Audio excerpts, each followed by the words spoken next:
বরফ সংকটে বঙ্গোপসাগরে মাছ শিকার করতে পারছেন না বরগুনা উপকূলের জেলেরা। টানা 5 দিন বিদ্যুৎ বিচ্ছিন্ন থাকায় পুরোপুরি বন্ধ থাকে পাথরঘাটার বরফ কলগুলো। এতে চরম বিপাকে পড়েছেন জেলেরা।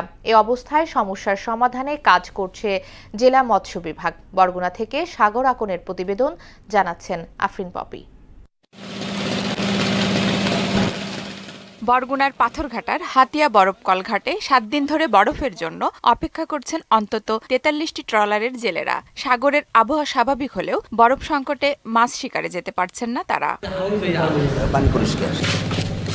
উপজেলার শতাধিক বরফ কলে বরফের অপেক্ষায় প্রায় 1,500 ট্রলার। তবে কবে নাগাদ বরফ মিলবে তাও জানেন না জেলেরা। খালি বরফ বাগর নদীতে যাইতে পারতেছি না, কবে বিদ্যুৎ পামু কবে বরফ পামু, খুলনা থেকে বরফ তাও পাইতেছে। মাছ আজকে বিক্রি করতে যাইও বিক্রি করতে পারি না, বরফ নাই, কেউ কেনে না। আমার সংসার লইয়ে এখন কান্দাকাটি চলে। কালকে নেমে যেতে পারতাম, তো নামা হয়নি, শুধু বরফ পাইনি, এই জন্য নামা হয়নি। বিদ্যুতের সংকট, বরফ পাইতাছি না, এই জন্য বোটকল গাড়া আছে আর কি। বরফ কল মালিকরা বলছেন বিদ্যুৎ না থাকায় বন্ধ আছে উৎপাদন।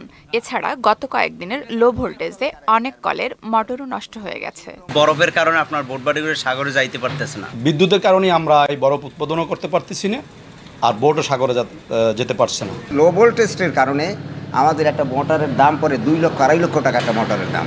সে মোটরটা অনেক সময় রিজেক্ট হয়ে যায়, ডেস্ট হয়ে যায়। এ বিষয়ে কথা বলতে পল্লী বিদ্যুৎ অফিসের কাউকে পাওয়া যায়নি। তবে জেলা মৎস্য কর্মকর্তা জানিয়েছেন লোডশেডিং ও লো ভোল্টেজের সমস্যার স্থায়ী সমাধানে পাথরঘাটায় একটি গ্রিড স্টেশন নির্মাণের বিষয়ে বিদ্যুৎ বিভাগের সঙ্গে কথা হচ্ছে।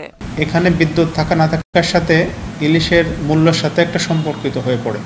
আমরা চেষ্টা করব যে এখানে একটা তাদের সাথে আলোচনা করে একটা সাবস্টেশন জাতীয় কিছু একটা করা, যাতে এই জাতীয় সমস্যা বারবার ফেস করতে না হয়।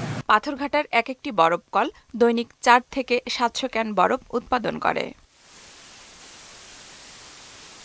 আফরিন পপি, মোহনা সংবাদ।